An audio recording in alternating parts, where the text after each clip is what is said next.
Herzensgrüße vom 16. Juni 2025. Wenn Schweigen nicht hilft und Reden keine Option mehr ist. Hallo ihr Lieben. Der Morgen begann mit einer Nachricht aus Prigorodki, die mich aufatmen und gleichzeitig aufseufzen ließ. Wieder einmal war das Camp verwüstet worden. Dieses Mal lagen Gegenstände bis auf die Straße verteilt, wie mir Selina über Funk mitteilte, darunter auch ein Stromgenerator. Ich fragte mich, ob es jener war, der in Silas kleinem Verschlag gelagert worden war. Sie sicherte ihn, räumte alles wieder dorthin, wo es hingehörte. Ordnung bewahren, in einer Welt, die zu oft ins Chaos kippt. Ein Treffen mit alten Freunden und ein ungewöhnlicher Wunsch. Von Svetlojarsk aus machte ich mich auf den Weg nach Beresino, um Autoteile zu holen. Es fehlte mir noch ein Brenner für den Motor sowie ein Kühler. Zum Glück sicherten mir die Beresino Boys zu, mir auszuhelfen. Dort angekommen wurde Yannick offiziell in die Reihen der Beresino Boys aufgenommen. Ich freute mich für ihn, ehrlich und aufrichtig. Er war einer von ihnen geworden. Ich nahm mir den Kühler, redete kurz mit Bitwalker und Bitwanted. In Svetlojarsk reparierte ich schließlich den beschädigten Günther von John, der noch immer auf seinen Freund wartete. John war schwach, stöhnte fürchterlich und litt offenbar an Wundbrand. Er wollte schon aufgeben, aber ich ließ das nicht zu. Es gab Dinge, mit denen konnte ich leben, aber jemanden aufgeben, das gehörte nicht dazu. Ich überzeugte ihn davon, dass es am Camp in Beresino Medikamente gab und wir schnell dorthin fahren sollten. Also ging es los, im Eiltempo. Ein Wettlauf gegen die Zeit, denn John ging es immer schlechter. Am Camp angekommen, begannen wir sofort mit der Behandlung und bald fühlte er sich in der Tat besser. Als er kuriert war, hatte er einen ungewöhnlichen Wunsch. Ich sollte den Gunther, Treue 2.0, behalten. Das Beste für Keep It. Verstecken, auf ihn aufpassen. Er wollte auf seinen Freund warten. Ich nickte nur. In meinen Augen lag Dankbarkeit, aber auch Verantwortung für das zurückerhaltene Fahrzeug. Wärme, Leder und eine Selina, die fast abhebt. In Prigorodki kehrte kurz so etwas wie Alltag ein. Greenie, Davos und Hörnchen kamen vorbei und brachten ein Zelt für das Camp in Nischneue mit. Nigo und Selina traten ebenfalls ein. Während sie Holz sammelten, gab ersetzbares Crewmitglied Selina als Tausch etwas Leder für ihre Unterstände. Ihre Freude war so überschwänglich, dass sie, kein Scherz, beinahe abhob wie ein Helikopter. Es war einer dieser absurden, fast komischen Momente, die einem in der Apokalypse seltsam kostbar vorkommen. Bodycam-Aufzeichnungen von Nummer 371 folgen demnächst. Zusammen mit ersetzbarem Crewmitglied ging es dann ans Angeln. Nigos roter Gunther namens Herbert bekam währenddessen einen geschützten Platz im Autozelt.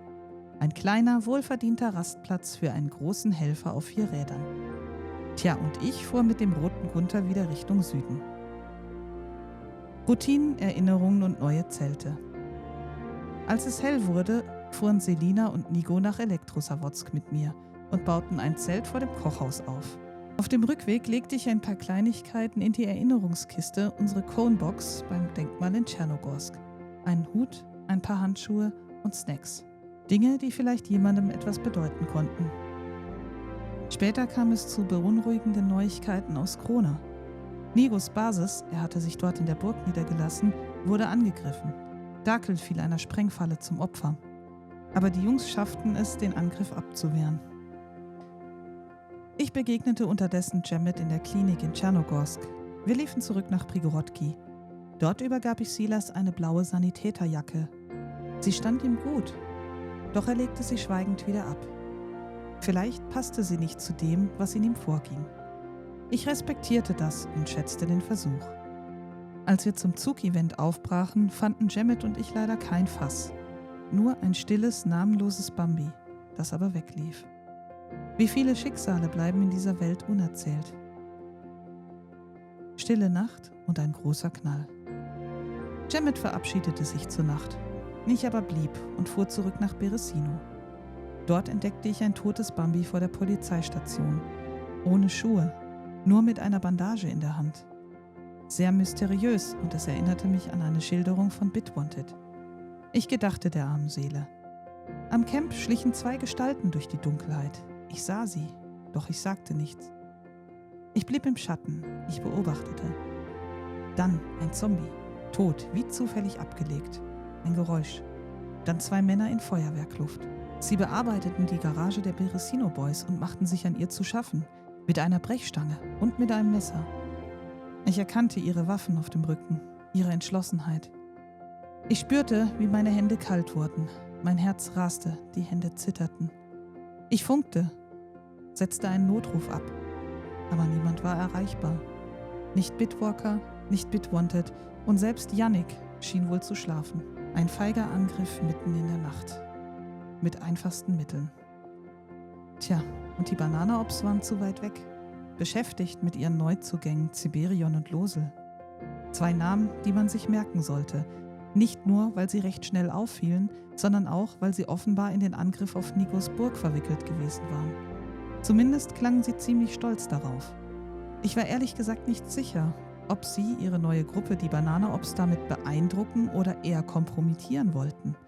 Aber gut, Chernarus ist ein raues Pflaster und vielleicht war das ihre Art, sich Respekt zu verschaffen. Ich hoffte, sie lernten noch, wann man raiden und wann man reden sollte. Nein, hier war keine Hilfe in greifbarer Nähe. Ich war allein. Und die Vergangenheit holte mich ein. Eigentlich hätte ich gerne einfach auf sie zugehen wollen. Mit erhobener Hand, einem lockeren Spruch auf den Lippen. Na Jungs, klappt's bei euch? Braucht ihr Hilfe? Wie damals Screeny bei Atze, der versucht hatte, in unser Hinterzimmer einzudringen. Aber noch bevor ich überhaupt aus meinem Versteck treten konnte, sah ich es. Ja, sie waren bewaffnet und somit definitiv nicht auf der Suche nach einem Gespräch. In ihren Bewegungen lag kein Zögern, kein Zweifel, nur Zielstrebigkeit. Und plötzlich war klar, das hier war kein Zufall, kein Missverständnis, sondern pure Absicht. Mein Körper spannte sich an, meine Stimme war wie eingefroren, mein Mund trocken. Ich sah nicht diese Männer, ich sah Silhouetten im Nebel, Fragmente aus jener Nacht in Prigorodki. Ich spürte wieder, wie es sich anfühlte, machtlos zu sein, bewegungsunfähig und starr vor Schreck. Und diesmal wollte ich nicht wieder das wehrlose Opfer sein. Ich hatte überlebt und so würde es auch bleiben.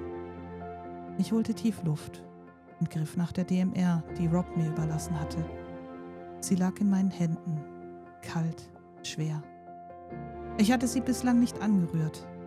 Ich bin nicht so, sagte ich mir, versuchte es mir einzureden. Ich bin anders. Aber ich zielte und ich drückte ab. Der erste fiel, der zweite rannte. Ich schoss erneut, verfehlte. Ich lief nach vorne, kämpfte gegen Zombies und durchsuchte die Garage nach dem zweiten Raider. Dann arbeitete ich mich zur Garage der Beresino Boys vor. Mich traf fast der Schlag. Sie hatten beinahe das Schloss geknackt. Noch wenige Sekunden und sie wären durch gewesen. Dann wäre ihr Auto weg gewesen, denn die Täter hatten Batterie und Zündkerze dabei. Sie hätten die Garage geplündert. All die Arbeit der Beresino Boys wäre vernichtet gewesen. Plötzlich ein Schuss in der Ferne. Ich folgte dem Klang. Der zweite lag im Wald, tot unter einer Tanne, regungslos. Er hatte sich selbst gerichtet. Ich sicherte, was zu sichern war und begrub die beiden, denn ja, auch so bin ich. Fragen und Zweifel. Wer waren sie? Ich konnte es nicht sagen. Zu chaotisch, zu still, zu fremd. War es Misha? Unwahrscheinlich. Banana-Ops? Würden nicht die Beresino Boys raiden. Aber in mir flüsterte etwas. Die Hütchen. Es sind immer die Hütchen. Ich wollte es nicht glauben. Ich konnte es nicht beweisen. Aber der Gedanke ließ mich nicht los. Vielleicht wurde ich paranoid. Vielleicht suchte ich Muster, wo keine waren. Aber was ich wusste, ich hatte geschossen, weil ich keinen anderen Ausweg mehr gesehen hatte. Weil Schweigen diesmal zu viel gekostet hätte und Reden vermutlich tödlich gewesen wäre. Und weil ich es meinen Freunden schuldig gewesen war. Zum Schluss lag ich lange wach. Dachte an John, an Dakel, an das Lager der Beresino Boys, an die Leichen, die ich begraben hatte. Ich hatte keine Freude am Sieg, kein Triumphgefühl, nur dieses leise Zittern in den Fingern, das einfach nicht weggehen wollte. Aber ich wusste, wenn es um Schutz geht, um Freundschaft, um Verantwortung, dann darf Schweigen keine Option sein. Dann bedeutete Freundschaft auch, etwas zu opfern. Ich war mir nur noch nicht sicher, wie viel ich von mir geopfert hatte. Das würde erst die Zeit zeigen. In diesem Sinne, passt auf euch auf und bleibt am Leben. Gezeichnet Herz aus Gold.